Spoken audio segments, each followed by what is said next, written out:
Alright, here is the next question, which reads, if log 16 base x is equals to 2, find x.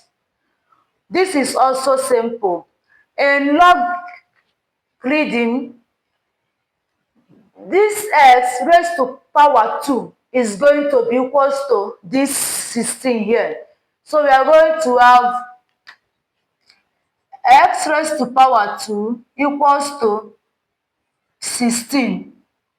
Alright, so here we are going to have x raised to power 2 equals to 4 raised to power 2.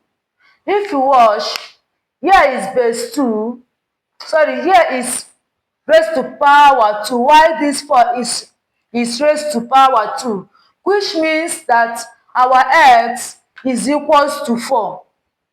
X equals to 4, and A is the correct answer.